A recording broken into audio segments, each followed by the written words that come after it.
Has it always been your goal to become an English teacher?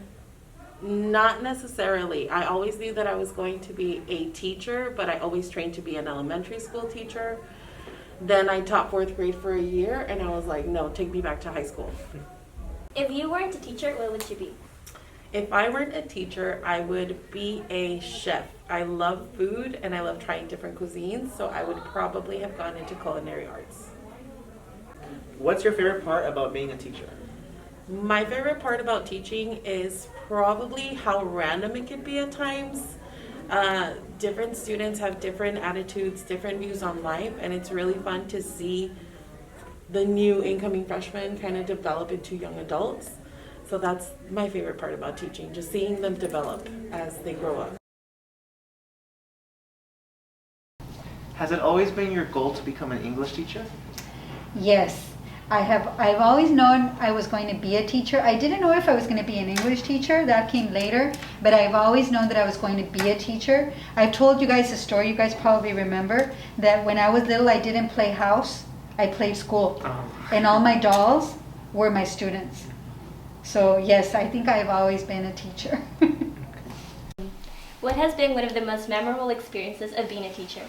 You know what has been, I'm trying to scramble to think of what it has been. I've had many, but I think that the biggest thing that has happened to me have been when I have students that become my former students, that become my colleagues, that actually go into the teaching field, and then we are talking to each other like colleagues.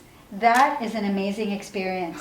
And I've had several teachers in different parts of the United States that will get in touch with me and say, I'm a teacher now. And that's an amazing, amazing thing. So that's probably most memorable. So. Oh, thank you. Thank you. If you could define teaching in one word, what would it be? It would be empathy.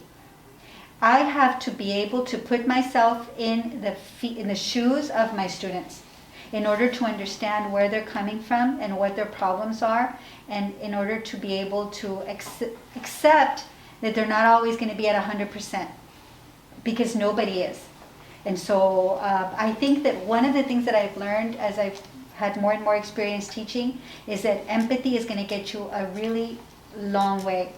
For one thing, because students will appreciate the empathy, and then they will work for you, not because they are being forced to, but because they want to. If you weren't a teacher, what would you be and why? I don't know. Maybe just a stay-at-home dad or something, I mean, to be perfectly honest. I mean, something that would allow me to kind of, I don't know, it's a difficult question, because I think of the interests and the hobbies that I have now, and so many of them have been influenced by teaching, so many of the times because of you know, what my students needed, that kind of had me start researching a topic and then really finding an interest in a topic like that. So I don't know. I mean, whatever it is, I hope I would enjoy it. But I mean, there's just so many things out there. It's difficult to really be able to say.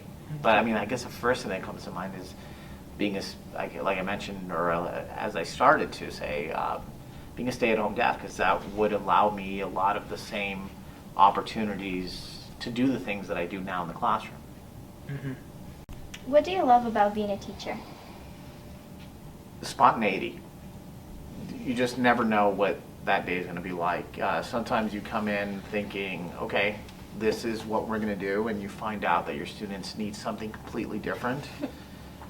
Sometimes they're having a really bad day and I need to adjust how I approach things. Sometimes they're having a great day and that energy completely changes. Sometimes they're really interested in something and we go on a tangent that ends up being way more valuable than what we originally intended to cover. So I mean, I just think the fact that what I have planned and what could actually happen or may not be the same thing. Obviously, when they are the same thing, it's great.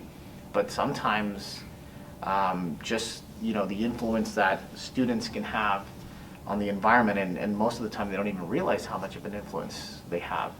That can sometimes lead to something better than whatever I could have kind of, planned for or hoped for.